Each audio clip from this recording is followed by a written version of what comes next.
Hello, one and all, and welcome to the podcast. We call it the Fantastival with myself, Steve Nussbaum. In the podcast, we invite my guests to come on and talk to me all about their musical tastes, their memories, their experiences, and they get to collate their fancy festival, which I have christened a Fantastival. I hope everyone is well. It has been a long while since I've done a Fantastival podcast. I think I'm well out of shape, but I'm hoping this one goes as smoothly as possible, and I'm really excited about the 176th episode of this fantastic podcast, which is taking me on this amazing journey. And back last year, I think it was July, maybe June, I was lucky enough to catch this band last year supporting Spanish love songs at Lafayette in London. They absolutely blew me away, and I knew I had to have them on the podcast. And I'm delighted to have the drummer of the absolutely amazing Press Club on the Fantastival podcast. Welcome, Mr. Frank Lees. Hey, pleasure to be on, and congratulations on the 176th podcast. It's a pleasure, like I said, to have you. As soon as I heard the first opening notes of your opener, I was like, this band are going to be amazing. You didn't let me down. We're going to find out all about your tremendous band and everything about your fantasy festival and new album and everything to do with Press Club. But to start with, it's just gone 10 a.m. in my time and I'm in London. I believe it's just gone 7 p.m. in your time, Frank. So how you doing? Yeah, pretty good. I mean, you can see this, but no one else can. It's dark here where I am. 7 p.m. in winter in Melbourne is nighttime proper. And luckily, it's not too cold at the moment, so I'm all right. I'm pretty good. How are you? I'm all good. Like I said, first time I'm doing this is October. So it's actually been the longest period of a break since starting the Fantastival podcast of not doing it, and I've missed it. And I'm happy I'm bringing it back. It actually suits quite well because I always ask a question. The next question is going to be about mental health. It's really important that everyone is, talking about how they're feeling. Everyone is okay out there. People would put on a lot of brave faces. I guess from a mental health perspective, Frank, the week that's just been that we'll talk about, how's the week been for you? Because a new album, announcing a tour, has it been an anxious week or been an enjoyable week? How do you find this week's? Yeah, well, I mean, it has been quite an anxious week and a busy week. And added to that, we just had a federal election. So that added to the whole thing as well. But that turned out okay, and the album's going great. So while I had a rough start to the week, everything's pretty good now. That's good. And I saw on a social post that you had to cancel an appearance because one of the members wasn't too well. Yeah, that's right. Oh yeah, Ian's not doing too well. He's just sick. He's got some health stuff. Nothing too serious, but enough to not want to be in a car for 3 hours in a day, which is what that gig would have been. Fair. All right. So let me take you back, Frank. I always like going back into people's early music memories. So let's have yours in. So what's your kind of earliest musical memories? Look, both my parents are musicians. So my earliest musical memories was them rehearsing in the lounge room of my house. I was probably 5 or 6 when this band started rehearsing at my house. It was a Burt Bacharach tribute band. And so they played all these Burt Bacharach songs, which are all embedded in my head. That stuff is formative for me in terms of classic music. And when was it that you kind of got the musical bug and decided you want to get into playing? Was it at that age or did that follow kind of much later on? I think it was sort of predestined that I would play music, but I didn't start playing music until a lot later. I didn't start playing music until I was 13, 14. It was my first year of high school, and the music teacher came around to each class and went to each kid in the class, what instrument do you want to play? And I thought I was going to be a guitarist, but as he went around the room, all the other kids said guitar. So when it got to me, I just said drums. And that decision has now followed me for the rest of my life. Amazing. I guess at that age then, what are you listening to kind of at that age in terms of your earlier influences? Who were kind of your earliest drumming idols in? Yeah, I think so.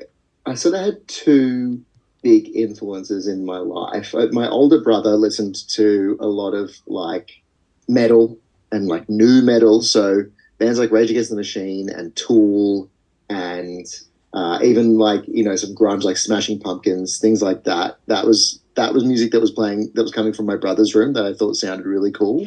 But also the other kids at my school were really into punk. So that's where I got my early punk education in, like, what did they like? It was really Cali stuff, like NoFX, Pennywise.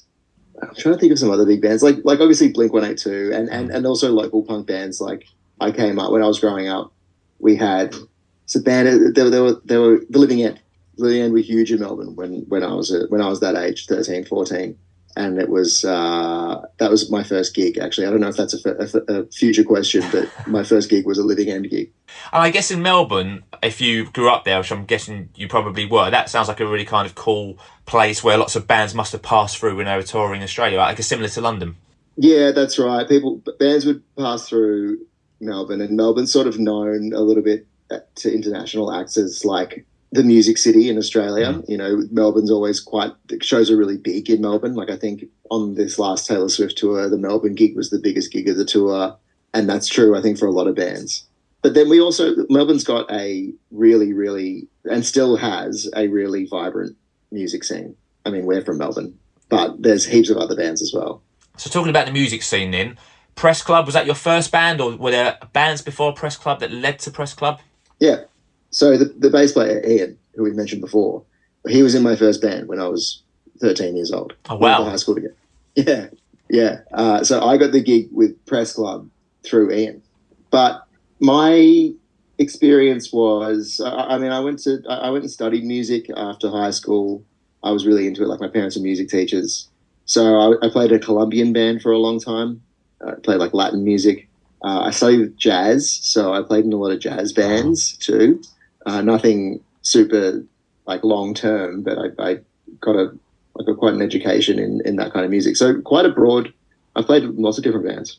And I guess in terms of Press Club, were they already kind of were the other three already formed, and then you got invited in there? Is that kind of how that led you into there then?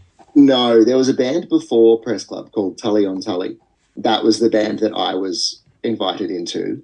And then after a few years of that, the band broke up for whatever reason, but members of that band went on to make Press Club. Okay. And in Press Club, have gone from strength to strength, really. I mean, I only kind of found you last year, and then when I looked on Spotify, there was a few albums already waiting for me. So obviously you had Late Teens in 2018. It was a debut album, followed by Wasted Energy.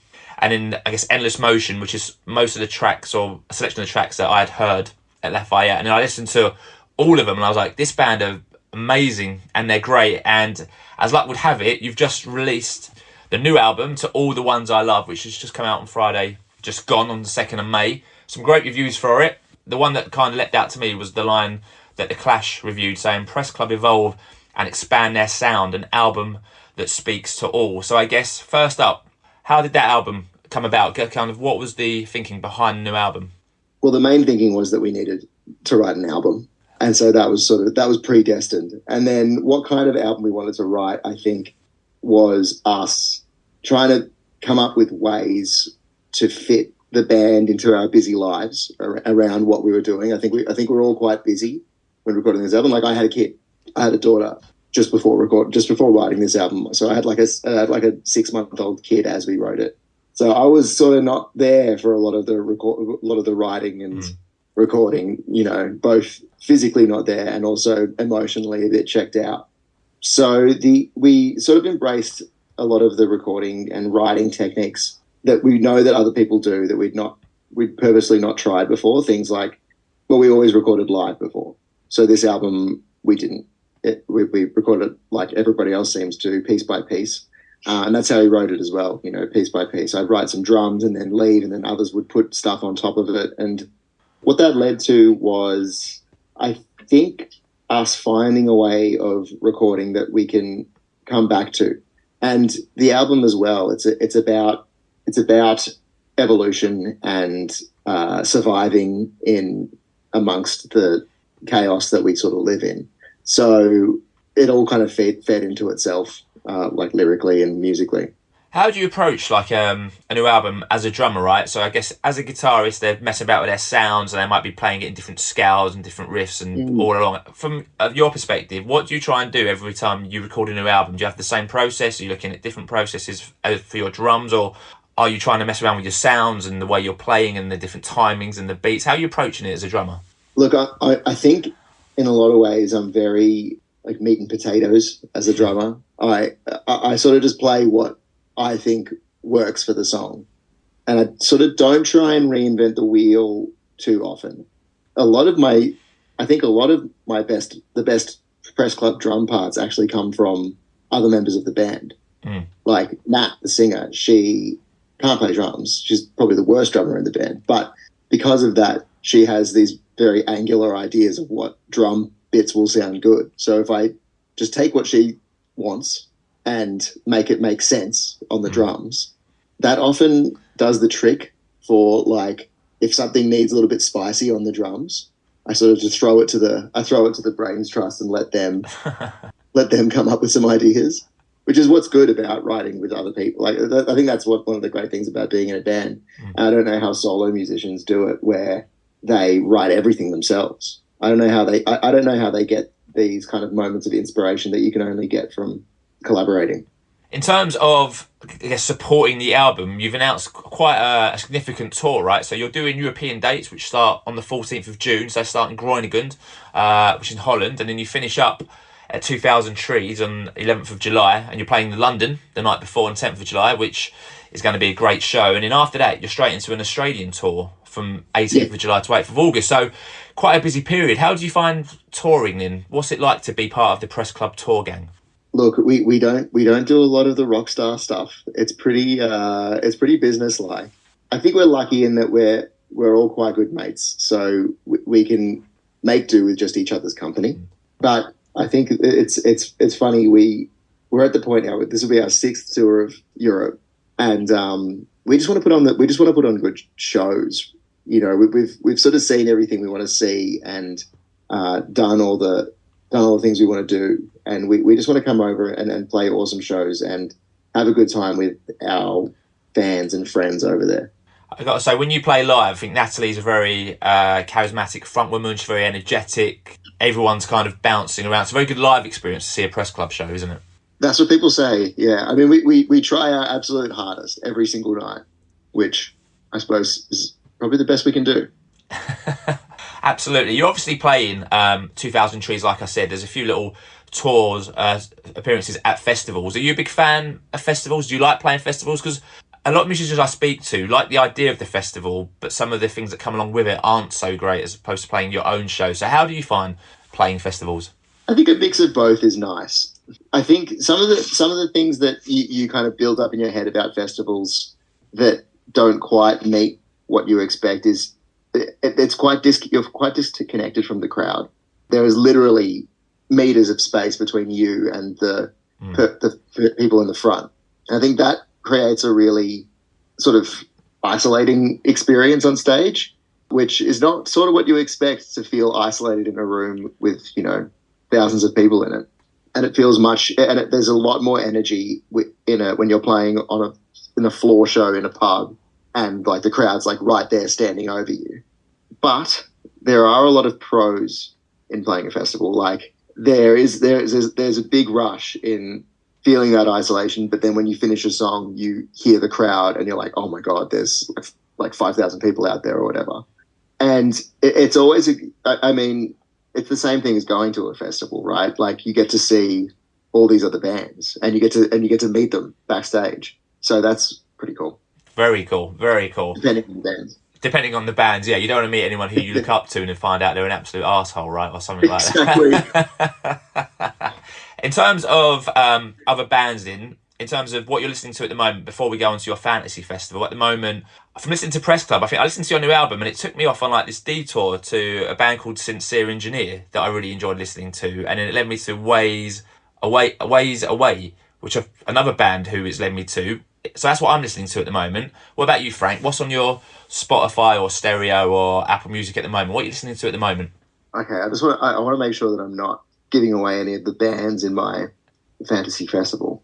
I'm listening to a lot of Press Club at the moment, but that's just to get the numbers up on Spotify. Look, I think a lot of people are listening to this Fontaine's DC album. I got to see them play. They played in Melbourne, and that was That was great. I've gone back to some stuff that I used to listen to when I was younger. Kiss Chasey, an Australian band. They're awesome. They're from they're from a little while ago now. Menzingers, listening to them a little bit at the moment too. I don't get to listen to as much music as I used to. I'm very busy at the moment, and I sometimes I feel like I'm so surrounded by music in my work life that I find it hard to get into music when I'm at home. Yeah. Additionally, I listen to a lot of kids' music. I listen to a lot of Moana.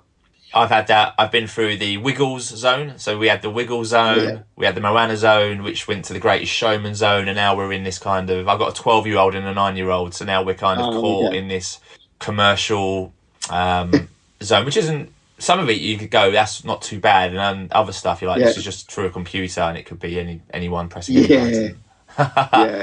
It's hit and miss. The kids' music. You mentioned Spotify. I guess quite an interesting thing for me, looking from the outside in, is what is more valuable, I guess, to Press Club. Obviously, everyone looks at streams these days, right? But you still release physical albums. So, the new album's available on vinyl, I think a few different elements of vinyl, and CD as well. What's better for Press Club? Is it someone goes and buys a physical copy, or are you more orientated towards increasing those streaming numbers? I mean, yeah, from a economical side of things, it's interesting because I think, and I'd have to look at the numbers, but I've got to assume that we make more money from vinyl. But that's the kind of band that we're the sort of band that perhaps not everybody likes. Definitely not everyone likes us. But the people who do are the sort of people who want to not just own a piece of our art, which is what you get with a piece of, which is what you get with a vinyl instead of streaming something online. But they also want to support the band. They like feeling as though they're contributing more than what someone who just listens to the album on Spotify is. It's sort of like like the super fan model. I don't know if I love that phrase, but it's how we operate. We operate on a very small amount of dedicated people, and obviously we're very very grateful to the people who will, when we release a new album, will go online and buy an album and all the t-shirts and tea towels and coffee mugs and whatever. It's like that's what sort of keeps the rock scene alive and the punk scene alive. Yeah, you strike me as one of those bands who, after your show, would go and then hang out after at the merch store and meet everyone and thank everyone for coming and have that close-knit community relationship with the fan base. Yeah, that's exactly what we do. Great stuff. All right, so like we've alluded to, this podcast is all about getting our guests, which is Frank this week, to collate his fantasy festival. So for any first-time listener, Frank gets to choose 5 acts into 5 time slots. So Frank gets to pick an opening act, a Super Seconds act, a Midway Madness act, a pre-headline act, and a headline act, and an encore, which can be any song of Frank's choosing, to perform at his fantasy festival. So that's all very simple. But before we talk about those acts, Frank, you get the honour of naming your fantasy festival and giving it a venue. So Frank, what are you going to call your fantasy festival? I'm calling it Franksmas because I'm putting it on, and in my head it happens around Christmas in Melbourne. What's the weather like in Melbourne? I've never been to Melbourne at Christmas time. Is it a hot Christmas? Is it a cold Christmas? Hot. Yeah, it's hot. Like a Melbourne Christmas is like cricket in the backyard, barbecue, like snags on the barbie, prawns, and it's not swelteringly hot, but it is getting towards the hotter part of the year. Amazing. Everyone's wearing shorts. Amazing. In London, it's the entire opposite, so I'm glad to hear Melbourne has got the right end of the sun. All right, so we've got Franksmas. You can hold it anywhere you like. So we can hold it in Melbourne, you can come over to London, you can go to any part of the world, big, small, up to you, Frank. Where do you want to hold Franksmas? I'm putting it on at my favourite venue in Melbourne, which is the Forum. And people in Melbourne will know what I'm talking about. It's a couple of thousand cap venue in the centre of the CBD with high roofs and kind of Greek, like ancient Greek architecture in the inside. It's beautiful. It's a beautiful building. It's my favourite venue. It sounds a bit like Brixton Academy in London, kind of. Yes. around that, which is a great venue. All right, Melbourne Forum sounds great. So we've got Franksmas taking place at the Melbourne Forum. Before we talk about the 5 acts, any acts who you want to shout out who you love, but unfortunately aren't making it into your fantasy festival lineup? Yeah, it was easy to come up with bands that couldn't be in it. Who did I want? I wanted the Beastie Boys. I couldn't fit the Beastie Boys in. I wanted AC/DC. They didn't make it. The Ramones didn't make it. I was gonna get Press Club to play, but I figured that might be cheating a little bit, and maybe I'd even enjoy it more if I didn't get to play, if I didn't have to play rather. But I've got another Melbourne band in there who should be playing, so it's all good. I've got to fill in for Press Club. All right, all good. I mean, some people, have different perspectives on it. Some people have put themselves in an opening act, so then they can just go and enjoy it after. Some people have tagged themselves in. I'm sure we can find a way to fit Press Club in some capacity if you want to. We're quite easy going, so I guess we can play that one by ear. All right, so we've got Franksmas, Melbourne Forum. It's 2:00. Your opening act about to step on stage, Frank. It's a lovely day. It's packed in the venue. Who are you going to have then to open Franksmas? Brian Eno. All right, Brian Eno is going to open your fantasy festival. So I guess, why Brian Eno for you then, Frank? It's not kind of on the genres that you've kind of mentioned when talking about listening to or from your early influences. So why is Brian Eno opening your fantasy festival? I don't know. It just came to me, and I thought it would just be a really surprising and weird way to open up a festival put on by a punk drummer to have Brian Eno play. And look, I'd let Brian choose what kind of set he wanted to play, but if he asked, I would probably say that it should just be mostly ambient stuff. Great stuff. Have you seen Brian Eno before? Really? Have you seen him perform before? No. You? No, I can't say I have. It's actually, out of 176 episodes, the first time Brian Eno has been picked as an act on the Fantastival Podcast, so we're breaking new ground already. Okay, good. I mean, yeah, it was surprising to me as well that was the first thing that came to mind. Is there a certain mood you have to be in for Brian Eno, or can you kind of take Brian regardless of what mood you're in? He's got a lot of different music. His music is very varied, and it's all interesting. So I think the set I want him to play is almost like background music, meditative music, to really get people in the mood. But I mean, if he wanted to just do like a rock set, he could do that too. All right, so we're going to leave it in Brian's capable hands. First time he's been picked, he's doing your opening slot from 2 till 3 o'clock. Brian Eno playing.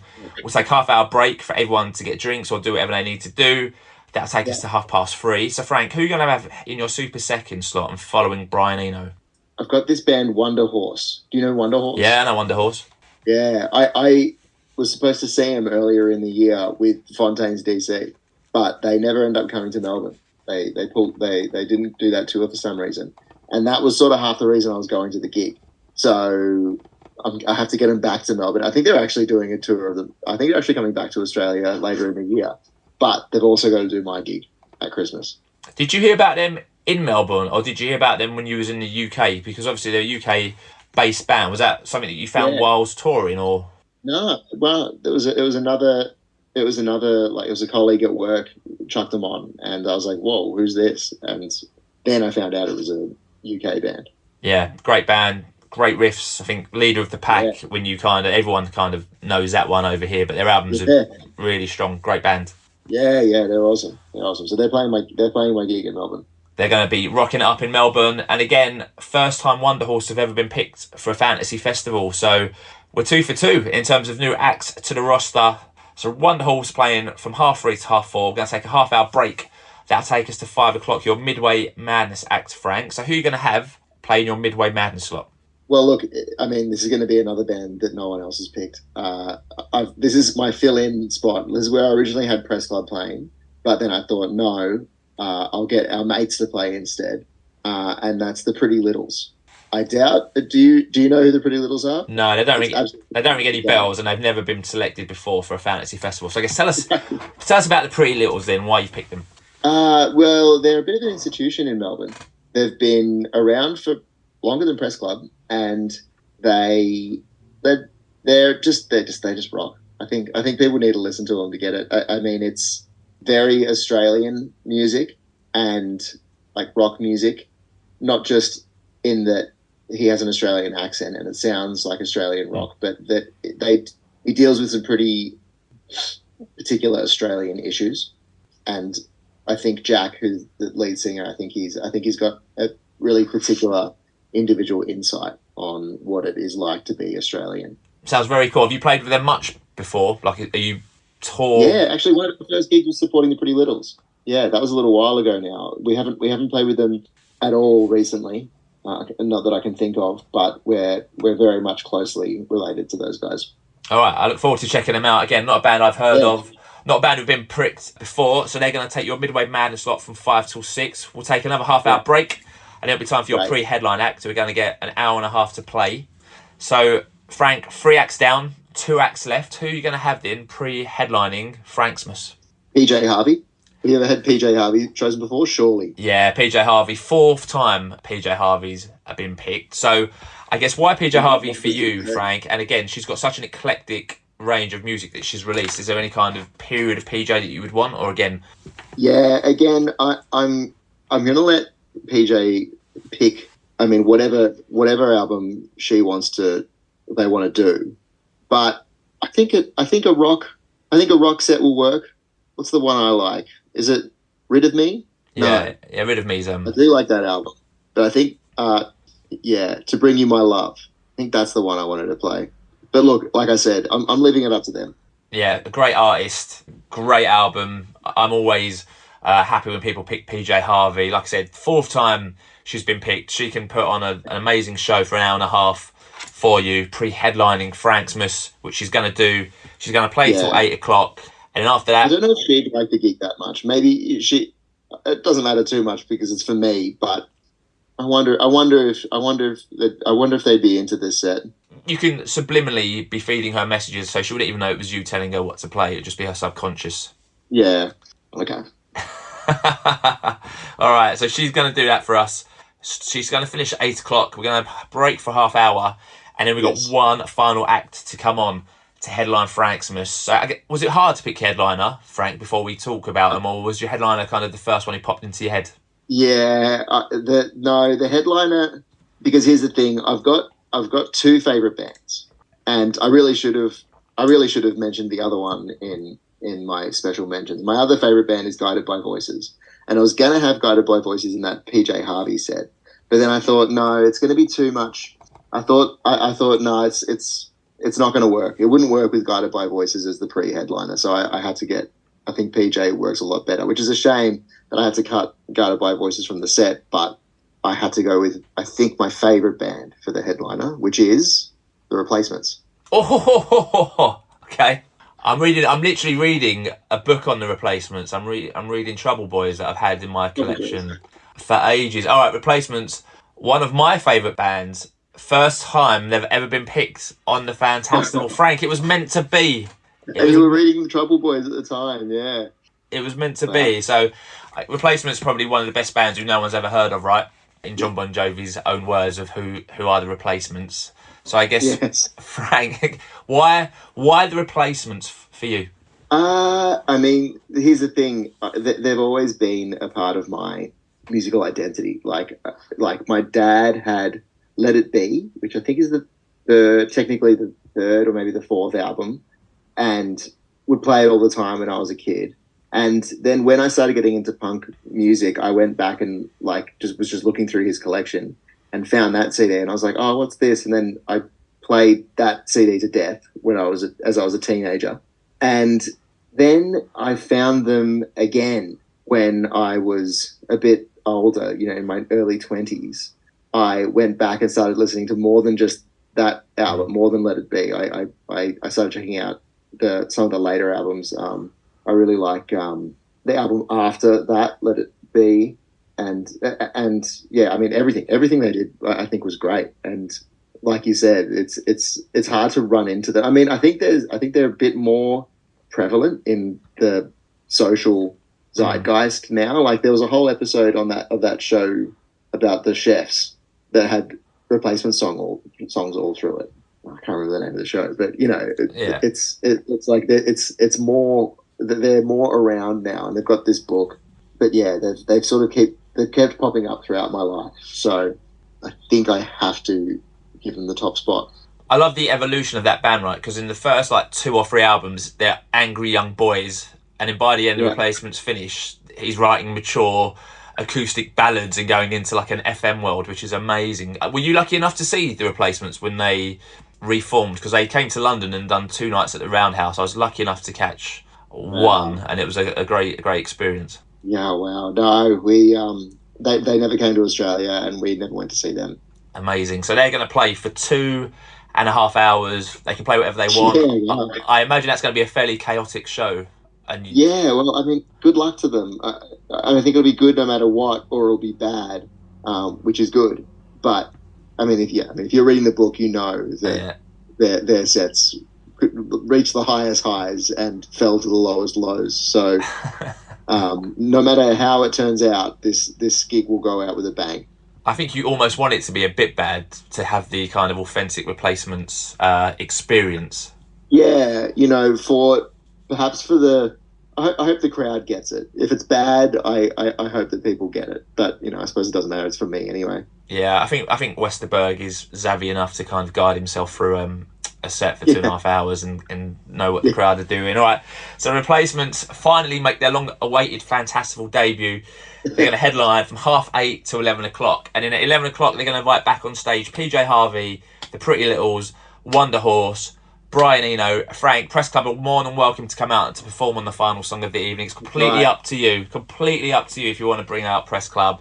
And you all get to play one song that can be by anyone ever to finish and close your fantasy festival, Frank. So what song are you going to have all your acts play together as a collective to close your fantasy festival? Press Club will get up on stage and we will play... What did I say? We will play Don't Fear the Reaper by Blue Oyster Cult. I love it. Why is there any connection to that song, or is it just one that you just generally think would be a great closer? I just think it's a great song, and I imagine everyone getting a turn with it. Maybe just one per. In my head, the best live performances have like a lot of energy, and I don't know if it would be like a thing where like you pass the mic around. I think one person would sing the song. Probably, maybe Paul Westerberg would sing it, but everybody else would just be on stage, just adding more and more sort of chaos to it. Brian's there. I don't know what he'll be playing. Maybe it's like a guitar or something. PJ Harvey's there too. People will be screaming into the mics and stuff, doing backups. It'll be great. I can imagine that would be great. I mean, Wonder Horse, Replacements, Press Club, all very energetic bands as well. I'm sure the Pretty Littles are. They sound like it as well. Lots of different sounds and influences coming through that. All right, so to lock that one in, so we've got Franksmas taking place at the Melbourne Forum. We've got Brian Eno opening your Fantasy Festival, followed by Wonder Horse in your Super Seconds, the Pretty Littles Midway Madness, PJ Harvey pre-headlining, the Replacements as your headliners, and as your encore, they're all going to play Don't Fear the Reaper along with Press Club. Frank, sounds amazing to me. Are you happy to lock that one into the Fantastival Vaults? Yeah, lock it in. Lock it in. All right, that one is locked in, and it sounds like an amazing lineup. All right, Frank, before we finish up then, obviously a very busy period coming up for Press Club. What, I guess, is the ambition for the album then, and what do the next few months look like for you? Well, like you said, we're touring extensively over the next few months. I think at this point it's just a matter of seeing what people think of the album. Like well, actually, you know what? We'll probably just start writing a new album. Once you release an album, you sort of get the bug again, and once we get back from tour, we'll probably just start writing. And I guess once you're doing tours, right, and you're sound checking, and people come up with their own little riffs and rolls and things, that's a good kind of base, isn't it, to start thinking about the next kind of phase of the band, I guess. Sort of. I think the best thing for us to do would be to, like, first of all, after this touring, take some time off, but then just lock in some time to just sit down for a couple of weeks and try and nut out what we want this next album to sound like. Get some rungs on the board for songwriting. Yeah. So that's the plan. Before the end of the year, start album 5. Wow, sounds like a great plan. So, remind us then, how do people find Press Club on social media? So if someone's listening to this and hasn't heard Press Club before, where's the best places to go for socials? Where would you kind of point them in terms to pick up any of the music? Anywhere that you feel comfortable where do you usually listen to music? You know, YouTube, Spotify. Follow us on Instagram. Sign up to our mailing list, and then you'll get personalized messages from me. And yeah, this is the thing, right? Like we're trying to be everywhere all at once on the internet. So anywhere that if there's anywhere that you want us to be, let us know.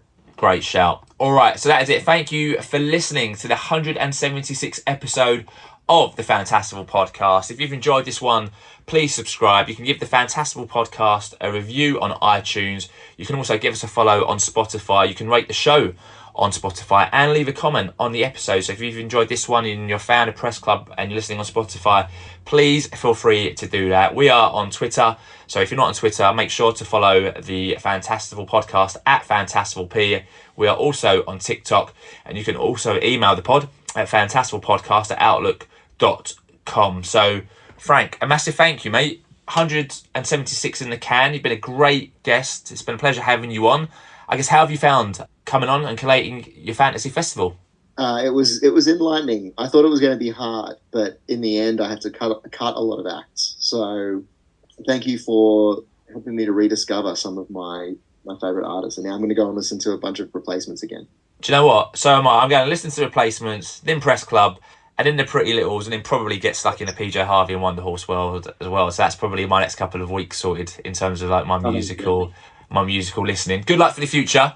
Good luck with the album. So if you're listening in the UK, Press Club are coming to the UK. They're playing London on July the 10th at New Cross Inn. Great live act. So if you're in London, go and check that out. And they're all over the UK and then back to Australia after the European tour. So best of luck with that, Frank. Give my regards to all of the band. And I'll be back next week with episode number 177. So please make sure to join me for that one. But until then, stay safe, my Fantastival friends. Please continue to spread the word. Thank you for joining me. And that word is Fantastival. Thanks for listening.